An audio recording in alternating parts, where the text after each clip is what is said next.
What is going on, everyone? My name is Andy. Welcome back to another Euro 2020 fancy video. In this one, it's the Matchday 3 preview. So this is going to be centered around a little bit of Q&A, but mostly it's just going to be talking about which players might actually play, because obviously now we do have some teams on 6 points. Rotation is probably going to happen, and then also looking at captaincies as well. And I'll have my team selection where I'll do more of a thought process on wildcard drafts, or maybe just keeping your team as it is in tomorrow's video, right ahead of the Sunday deadline. So if you enjoy it, please do give it a like, hit that subscribe button, and come on England tonight, right? It's match day against Scotland. Let's do this. So like I said at the start, there's just going to be a lot of kind of matches on the screen and me talking through them. Captaincy looks not difficult, but when you start thinking about putting a team together, it gets a little bit harder, especially when you factor in rotation and stuff like that as well. So obviously we know now the Netherlands have got 6 points, Italy have got 6 points, Belgium have got 6 points. I believe, I might have this wrong, that Netherlands is the only one that's actually got first place locked no matter what happens.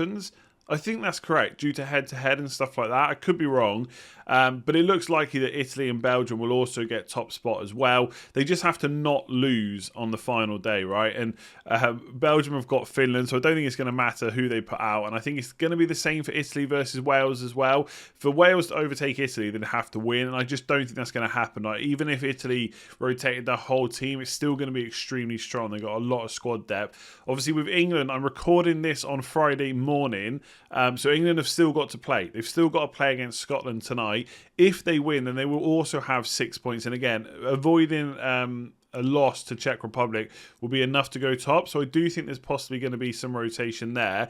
I tweeted last night the lineup for Matchday 3 in World Cup 2018 when Belgium and England were both in the same group. Now, you can talk about whether finishing second is better than finishing first, etc., but both teams put out a really massively rotated squad. So I think if England win, Gareth Southgate will take the time or take the chance to maybe rest some players. It's going to be extremely difficult to know which ones are being rested, right, in all of these teams, okay? So if you think about Italy, it's not going to matter. We're going to have the team sheets. But England, right, today, apparently, Shaw and James are going to start, which means Trippier and Walker have been rested. So will they be back in for day 3? It's going to be tough to pick an England defender. Same with Belgium, right? Hazard and De Bruyne, they need minutes. So they'll probably start, I think. But will Lukaku? Will it be Batshuayi? Will it be Benteke? My money would be on Batshuayi, but it gets difficult. So we might have to start thinking about players that are definitely going to play. They've definitely got something to play for. So day 1, for me, captaincy has to be on an Italy player. If we see like Belotti start or Chiesa start, they're good options. Maybe Embolo, I think, from Switzerland, could be an option against Turkey. They're the only players that I'd be looking at. I wouldn't be putting Gareth Bale on. Maybe if you've got a limitless chip, but I still don't think he's a good captain for day 1. Day 2 is very interesting because Netherlands play North Macedonia and Belgium play Finland. So ideally, you want captains from those games. Now, what was interesting, right, from the Netherlands, apparently Frank de Boer, after the game, has basically said they need to keep practicing this 5 at the back. They may not rotate, etc.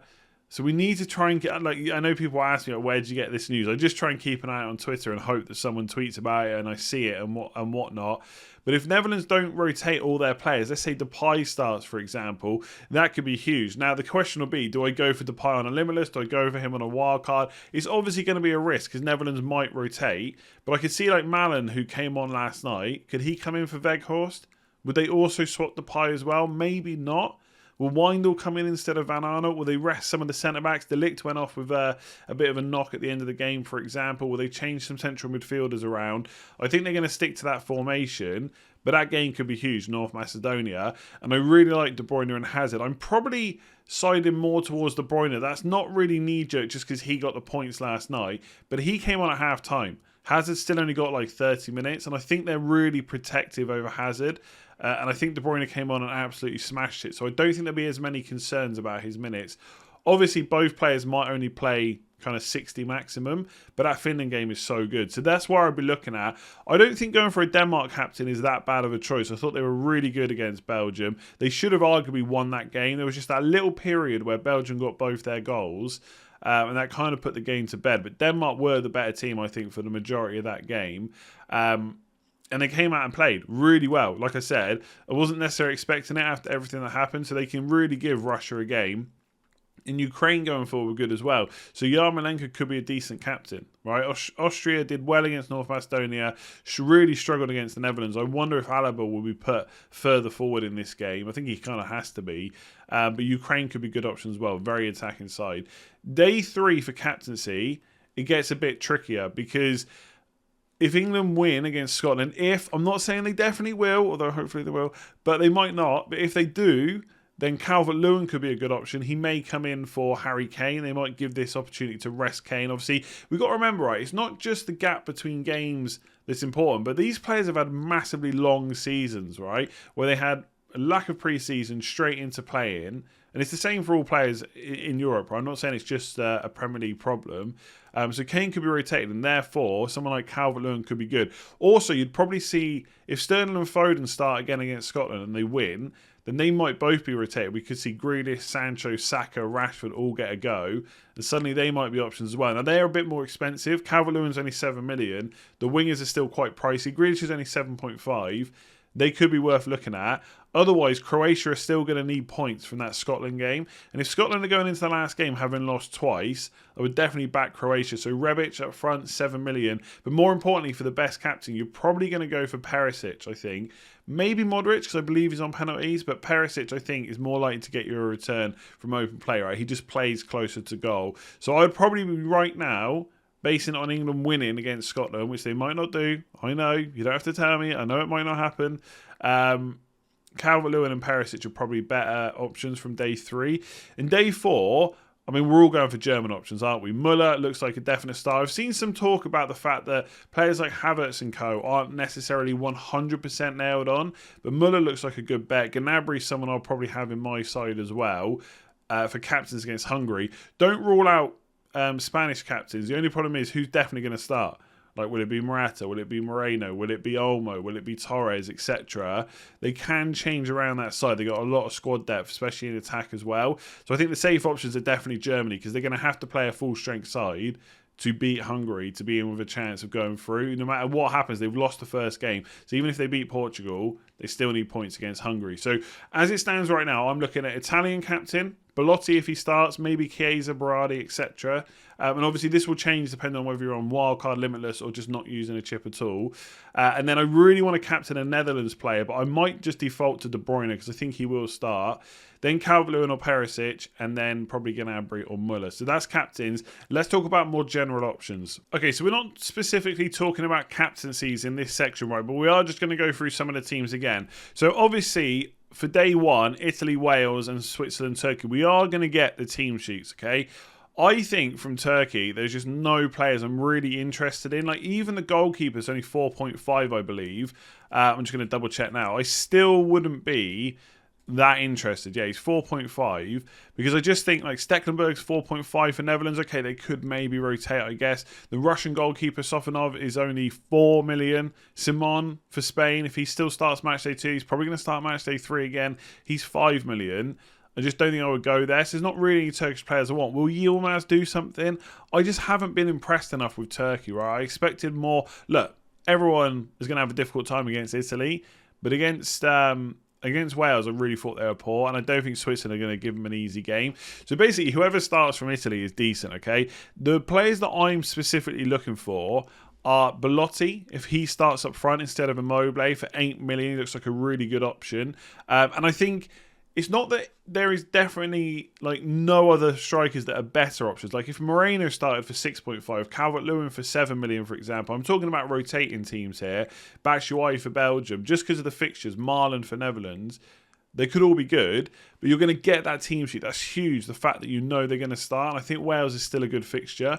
So Belotti is someone that I would look at. The thing with Berardi is if he gets rotated, it'll probably be for Chiesa, and he's more expensive. But 7 million, especially if you're either not using a wild card or using the wild card and not using Limitless, is probably still a really good option. And then I would probably go for the cheapest defender that starts. So if there's any 4.5s that start, that's where I would look at. With Switzerland, I think Mbolo is the one that's impressed me the most. Obviously, we'll have to see yeah, obviously we'll have to see how he does in match day 3. But so far, I think he's done pretty well. Obviously, got 6 points against Wales, 1 point against Italy. But again, that's a tough fixture. And then Turkey, I just think have been the weakest group the weakest team in that group so far. So that's where I would look. Like Shaqiri, I wouldn't completely rule him out as a 7 million option.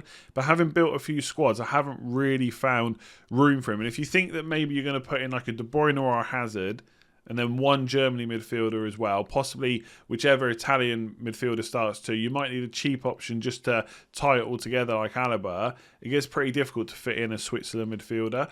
Elsewhere, Ukraine really impressed me against North Macedonia. They could have got more goals. They could have conceded one more as well, right near the end, I think. But ultimately, Ukraine were the better side, and I think they are going to give Austria a really good game. So all the obvious choices in attack. Yaremchuk up front, 7 million. Malinovsky, 7 million. And Yarmolenko, 8.5. I do think for this, right, Malinovsky was very unlucky not to get more points in match day 2. Because of obviously in match day 2, a lot of us use Limitless. It was easy to get to Yarmolenko. I think going for Malinovsky instead, if you need to save money, is a perfectly fine choice. But Yarmolenko is on penalties, or he should be at least when he's on the pitch. So that is worth keeping in mind. But I just think with all the players you're trying to fit in, Malinovsky might be a good downgrade. I don't think I would go for Ukrainian defence in match day 3. I just think there's better options, right? There's like even Germany versus Hungary. Gozens is only 5 million. That's super cheap, right? And maybe Hummels as well. I think he's 5 million too. So there's cheap options there where I don't think you need to go for Ukraine. Like, not someone like Zinchenko, that's for sure. Mikolenko maybe is only 4.5, but that's not a standout fixture. They've just had their standout fixture. If you're looking for Ukraine players, for me, it's got to be attackers in this one. Netherlands look really good. Again, I'm kind of going over old ground for the captaincy, but anyone that starts is a decent option in that game, right? North Macedonia are going to go for it no matter what, right? Show some pride. I mean, just qualifying was a big step for them.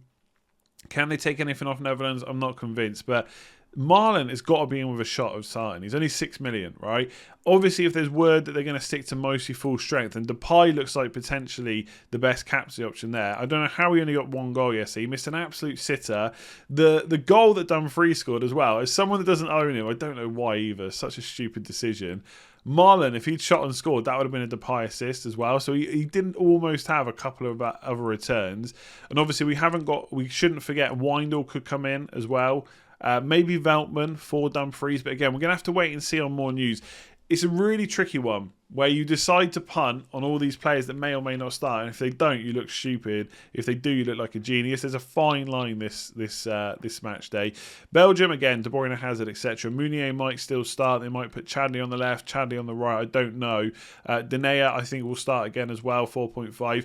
Denmark, I think, are interested. So Mæhle, who I talked about a lot match day 1. I thought he looked really good. Vass as well, I think, playing right wing back. So they're the 2 wing backs. Vass is a bit more expensive. He's 5 million, so it depends if you can fit him in. But Mæhle is probably going to be in either my normal team because he's still there, or my wildcard team. I thought Denmark looked really strong against Belgium, and I think Russia will find it very tough indeed.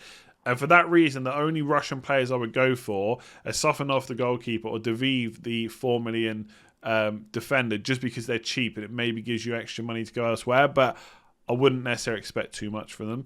With England, I think they get really hard to call now. I think Maguire gets a game for this. Either he's played minutes against Scotland or he started, but I think he has to play match day 3 because they want him for the knockouts. And so 5.5 million is expensive. It takes out the means option as well. Maybe there could be rotation in goal. Maybe Pickford comes out for Johnston, but I just don't see it. I think no matter if you rotate, you just keep the goalie the same. So I think Pickford will start again. And I think left back, left wing, right wing are still going to be really difficult to pick.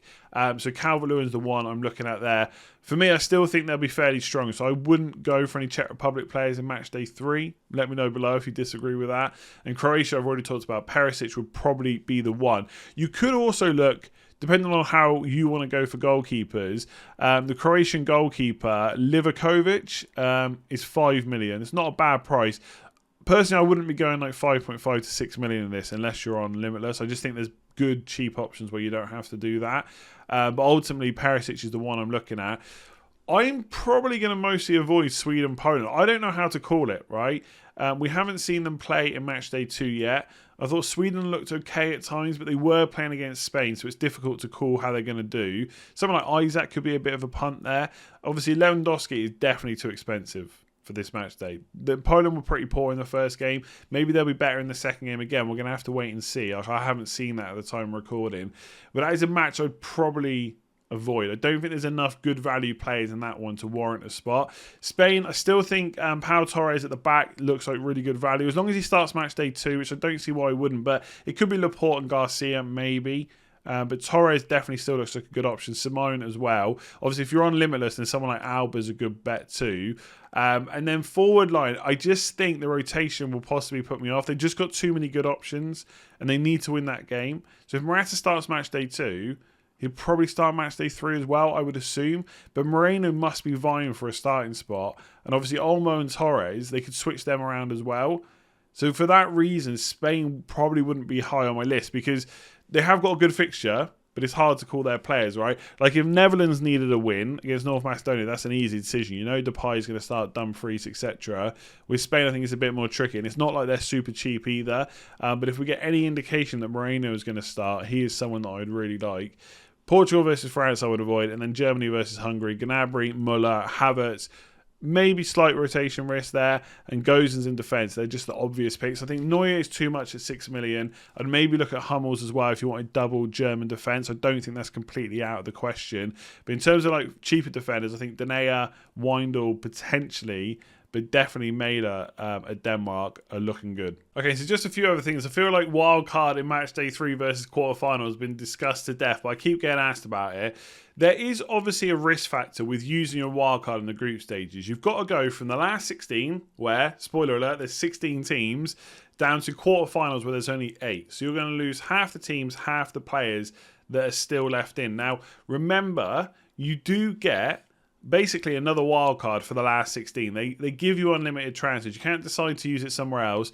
But after the group stages, you will get unlimited transfers and your budget will go up to 105 million because for the most part, it will be the better teams that are left in. Therefore, the players are more expensive, right? That's the kind of idea. And there will be price rises. Now, I'm going to slightly talk about price rises here, but to be honest, I don't know how it works, right? It's not in the rules. I can't see it. I only play these games every couple of years, right? Obviously, when the Euros and World Cup come along. I've had a look in the rules before I started. They put the prices up between match day 2 and 3. I'm going to assume they're going to put them up between 3 and 4 as well. And it's based on performance as far as I know, rather than, you know, like an FPL. Like even if someone performs badly and everyone brings them in, then they might go up. In this, I think it's solely down to performance. So some players have gone down. So I guess when we get the unlimited transfers, you need to put the key players that you know you're going to want straight into your team. Outside of that, honestly, if someone knows better, please do leave a comment below and I'll make sure to highlight it or maybe even pin it because I just cannot see it in the rules. I had a quick look before we started, like I said, but it is going to happen again, I'm sure, between the group stages and the last 16. But in terms of wildcard or not, it's going to depend on how much of a state your team is in. You're almost like adding less of a risk in match day 3 because you're arguably going to get a better team. At least that's what you'd hope.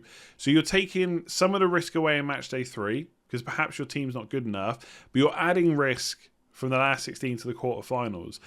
Obviously, what you would do in the last 16 is bet on players that you think are going to go through. So whoever Italy are playing in the last 16, you'd bet that they're going to go through. So you'd maybe go for 3 players. Therefore, you've got 3 players in the quarterfinals. Obviously, there is the chance for some upsets. Okay, that always happens in every single tournament. Hopefully, it's not England, but it could be, where maybe you do get a bit screwed over. But at the end of the day, you only need 11 players to play. So for me, right now, as it stands, I think there's enough upside in using the wildcard in match day 3, and I think that upside is higher than the risk of going from last 16 to the quarterfinals. But if your team is looking good right now, you've done a different strategy, then don't worry about going along with the crowd. Just keep your wild card, and then you can have a completely new team in the quarterfinals. Now, from last 16 to the quarterfinals, you only get 3 transfers as well. That's worth noting. You get, I think it's 5 from quarters to semis, and 5 or 6 from semis to the final. So you get a lot to do. You get a lot of transfers to deal with your team after the quarters, but not before. So if you're very risk adverse and you're worried, hold the wild card. But for me, for example, I think about my team. I've got Carrasco.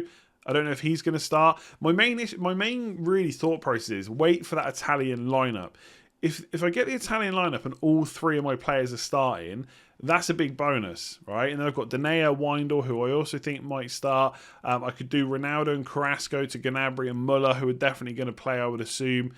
So there is potential to save the wildcard. I'm not saying you have to use it, but I think I would change my team enough where it makes it worthwhile. So that's why I'll probably do it. And I'm happy to take that risk. It's a 7-week format, right? The variance is off the scales. Like in FPL, if you start bad, you can usually bring it back. Or if you start well, yeah, okay, you might have a bad patch, but it evens out over 38 weeks. And yes, you'll get unlucky sometimes, but you get lucky in other places.